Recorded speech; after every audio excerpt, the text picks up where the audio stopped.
When I gave birth to my daughter, Emily, I was only 20 years old, young, scared, and alone.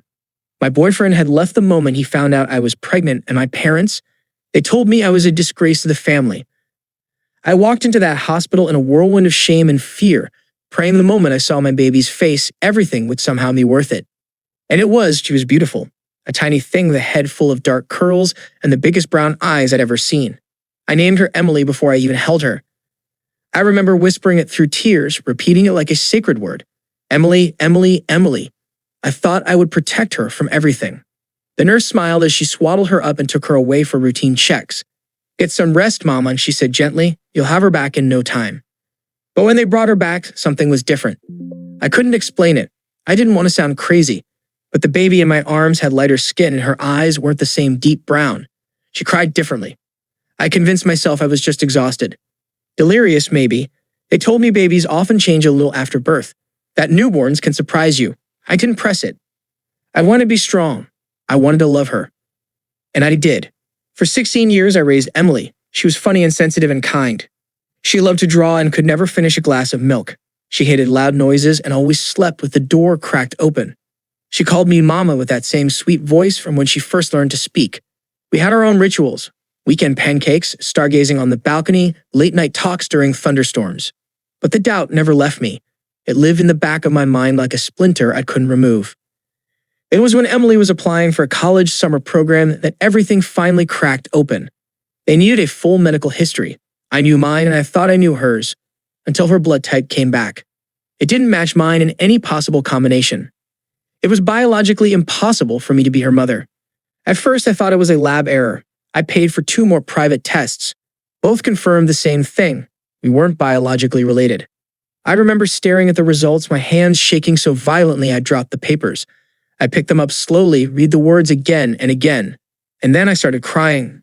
Not because I didn't love Emily, but because I had no idea who she really was. Or worse, where my real daughter was. I didn't tell Emily right away. How could I? She was in the middle of planning the most exciting summer of her life, ready to finally spread her wings, dreaming of Ivy League campuses and art scholarships. I couldn't just walk into her room and say, by the way, sweetie, I might not be your mother. Instead, I went to the hospital. The same hospital where I gave birth. Everything about it had changed. New staff, remodeled halls, digital check-ins. But the cold fluorescent lighting felt the same. I approached the records office like a ghost. A woman behind the desk barely looked up when I asked for maternity records from 16 years ago. She told me I need a formal request, identification, and court order if the files involved another child. But I'm a mother, I said. I need to check something. Please.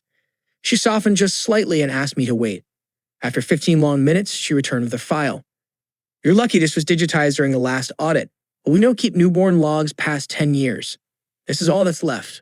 I took the file with trembling hands and sat down in the corner of the hallway. Pages of scanned forms, vitals, my admission report, Emily's APGAR scores. Nothing looked suspicious. Until I saw something odd. A nurse's note dated 3 hours after birth. Infant temporarily moved to NICU for observation. Returned 2 hours later. Healthy. Discharge cleared. Why had she been moved? There had been no complications. No one ever told me that. I flipped through for names, nurse ID, attending doctor. I started Googling them one by one, and that's when I found her. One of the nurses on the birth shift, Margaret Rowe, had left the hospital 4 months after my delivery. She had been mentioned in a lawsuit involving a different family. The case was sealed, but the article mentioned concerns over medical protocol, including improper infant identification. My stomach twisted. I drove home in a daze, barely able to see the road through my tears. I wanted to believe it was a mistake, a coincidence. But deep down I knew something happened that night, and Margaret Rowe might be the only one who knew what it was. When I got home, I did something I hadn't done in years. I went up into the attic, where all of Emily's baby things were packed away. I found the hospital bracelet, the one with her name. And right there in faded print was something that made my heart stop. Baby girl, Rowe. Not Emily, not my last name. My hands went numb. They never replaced the bracelet. I had raised a child for 16 years, who may have been stolen from her real family, while my own daughter might have been raised by strangers. I stared at the bracelet for what felt like hours. The name Rowe glared back at me like a scarlet letter. It didn't make sense. How had I never noticed? How had no one ever said anything? Had I been too tired? Too broken? Or had they deliberately hidden the truth from me? I barely slept that night. I sat on the floor of the attic, holding the bracelet in one hand and the hospital file in the other, like some deranged detective. I kept whispering Emily's name like it might summon clarity or undo the truth. The next morning, I began searching for Margaret Rowe. She was no longer licensed as a nurse. Her trail online was faint, mostly old public records and a couple of blurry Facebook photos. But I found something useful. A forum post from an old medical staff directory with a note that she had retired to a small coastal town 2 states away. I didn't think. I packed a bag, left Emily a note saying I had an emergency family matter, and hit the road. The town was quiet, tucked into hills and gray skies. I drove in circles before I finally found her cottage, a faded yellow house with wind chimes on the porch and wildflowers growing from every crack. It looked innocent, peaceful. Like it had no idea what kind of hell it had helped unleash. She opened the door before I even knocked. "Are you Margaret Rowe?" I asked, clutching the bracelet in my pocket. She looked at me with tired, wary eyes. Older than I expected, wrinkled hands, but alert, sharp. "Depends who's asking," she said, not unkindly. "I think you were my nurse 16 years ago. I gave birth at St. Matthew's. There was a mistake. I need to ask you something." I don't know what she saw in my face, desperation maybe, but she opened the door wider and let me in. The house smelled like lemon and old paper. We sat in her sunroom, and I laid everything out. The tests, the file, the bracelet. My voice shook. My hands wouldn't stop trembling. She listened without interrupting. When I finished, she sighed deeply, closed her eyes for a long moment, and said one word. "You weren't supposed to find out." That shattered me more than anything else. She explained that there had been confusion in the NICU that night. 2 baby girls, born an hour apart. One of them had mild respiratory distress. The tags were switched. Margaret said she noticed the mistake later, but her supervisor told her to say nothing. "No one wants to admit liability," she said. And by then, the babies had already bonded with the wrong mothers. They said it was better this way. Better for who? I wanted to scream. I wanted to shake her, to rip the confession from her lungs. But all I could do was cry. My daughter, my real daughter, had been taken from me intentionally and no one told me. They let me believe the lie for 16 years.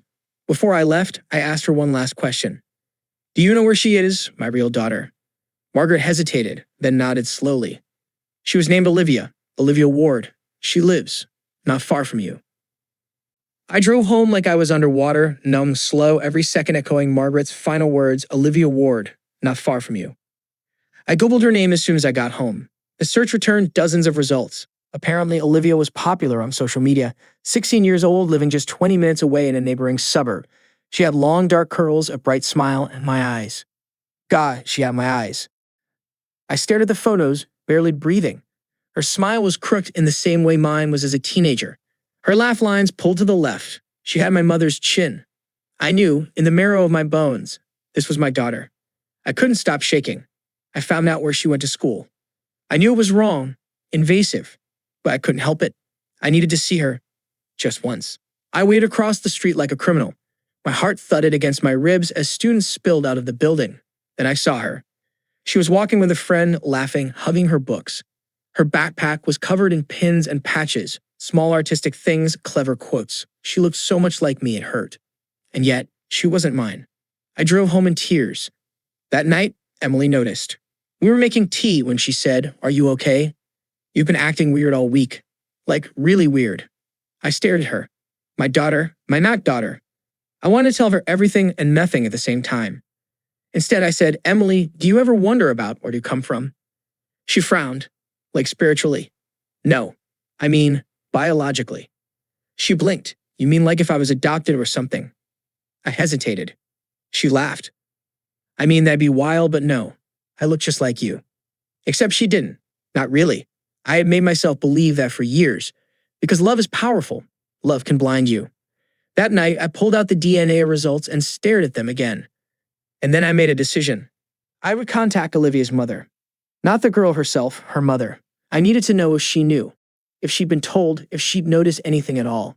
If she'd lived the last 16 years wondering why her daughter didn't quite feel like hers.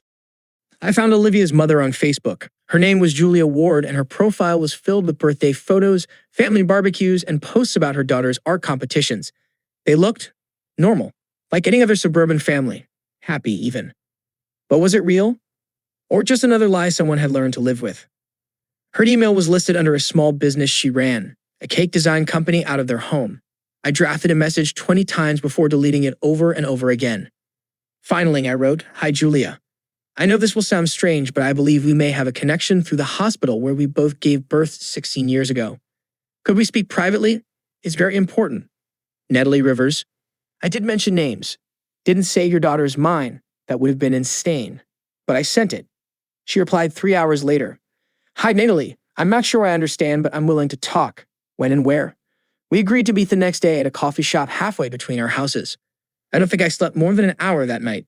When I walked into the cafe, I recognized her instantly.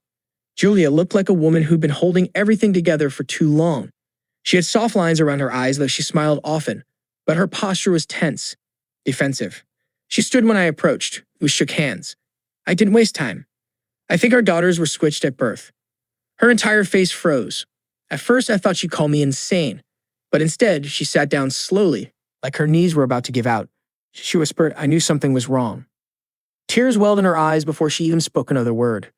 I always thought Olivia didn't look like me, or my husband. She was so different. I told the doctors once, just once. They told me I was being paranoid, that babies change, that genetics skip generations. Her voice cracked, but I never really stopped thinking about it.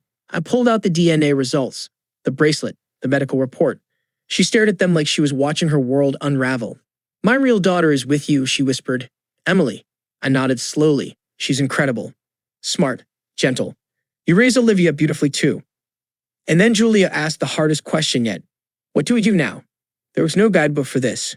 We were two strangers, holding pieces of each other's lives, sitting across a chipped table with the weight of 16 years between us.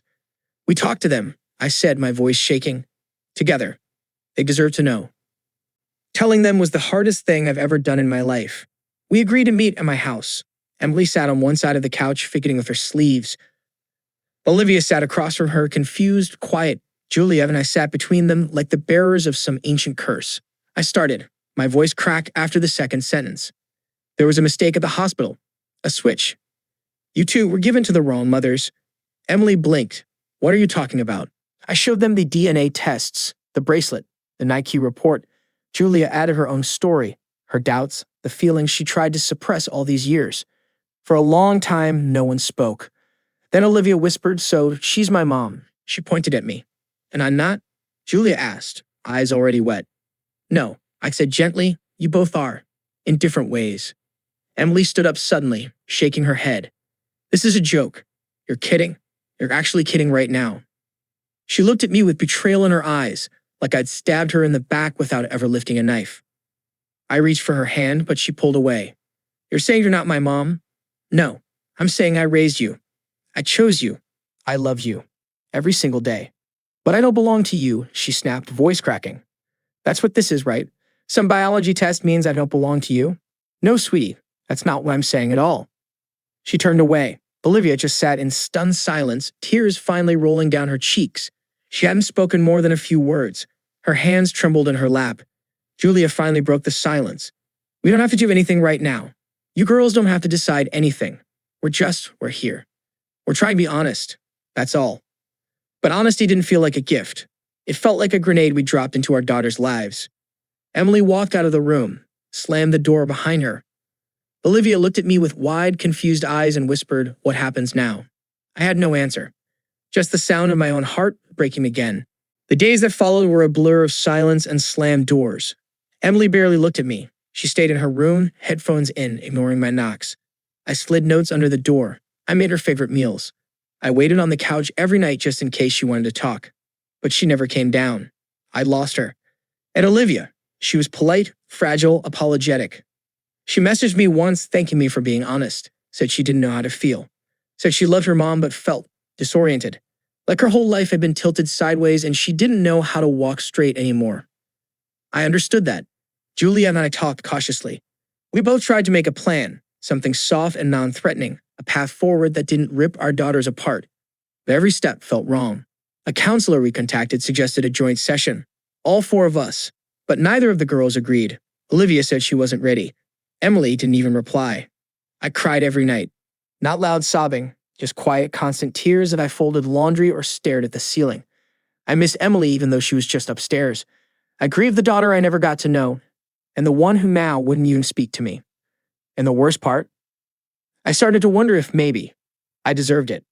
For not asking questions 16 years ago. For accepting a baby that didn't feel like mine because I was too broken to believe I deserved better. For loving her so much that I never noticed the silent truth gnawing our lives. Maybe this pain was payment. One night, I found the sketchbook on the kitchen table. It was Emily's. She had drawn something that shattered me more than anything she could have said. It was a page filled with two faces, hers and Olivia's, staring at each other with matching sadness. Between them, a cracked heart. And underneath, in pencil, "Do I belong to anyone anymore?" Weeks passed. Emily still hadn't spoken more than a few clipped words to me.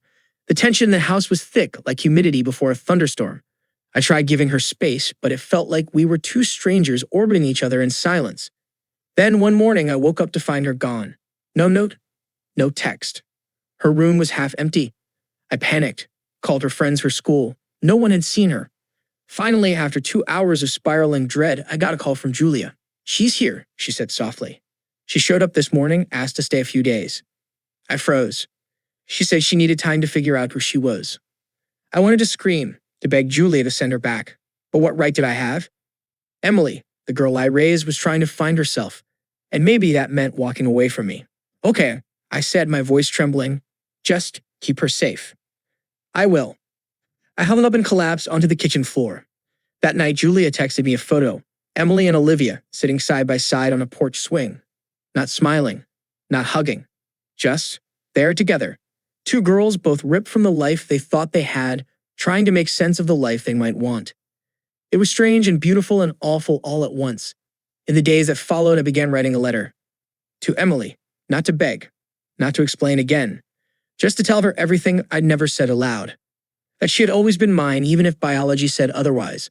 That the moment I held her, even if she wasn't the baby I gave birth to, I loved her with everything I had. That being her mother was the only thing in my life I'd ever been truly proud of.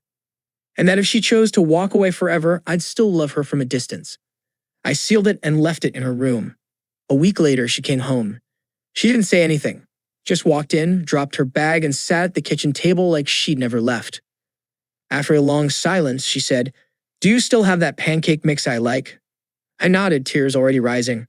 "I'm not ready to call anyone else mom," she said, "but I'm not ready to let go of you either." After Emily came home, things didn't magically go back to normal. There were still awkward silences, quiet meals, and nights where I heard her crying softly behind her door. But something had shifted, a small, fragile thread of connection starting to mend. She didn't ask about Olivia much, and I didn't push. I let her take the lead. Meanwhile, Olivia reached out to me a few times. She started calling me Natalie instead of Mrs. Rivers. Once she even asked if we could meet, just the two of us. I agreed. We went to a quiet park. She brought her sketchbook. I brought the bracelet. She asked if she could see photos of herself, baby photos from when I thought she was Emily. I showed her the albums. Her face lit up and broke all at once. "This was me," she whispered. "You kept all this?" "Of course I did," I said. "I didn't know, but I still loved you." She hugged me then.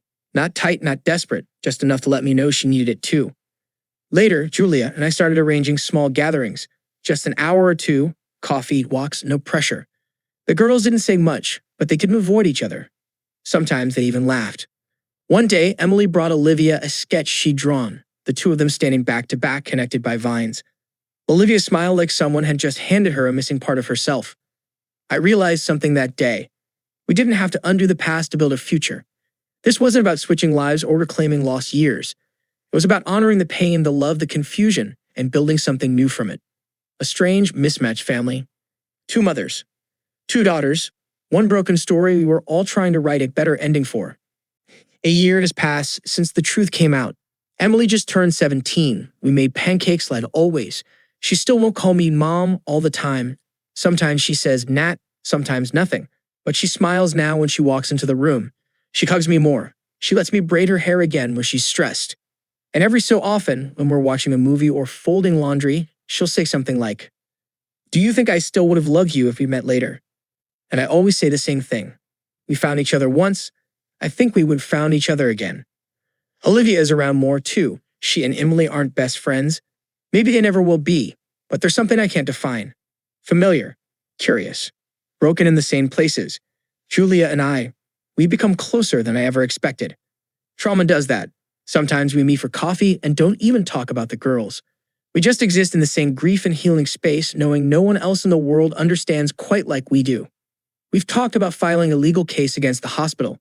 Some days we want justice. Other days, we just want peace.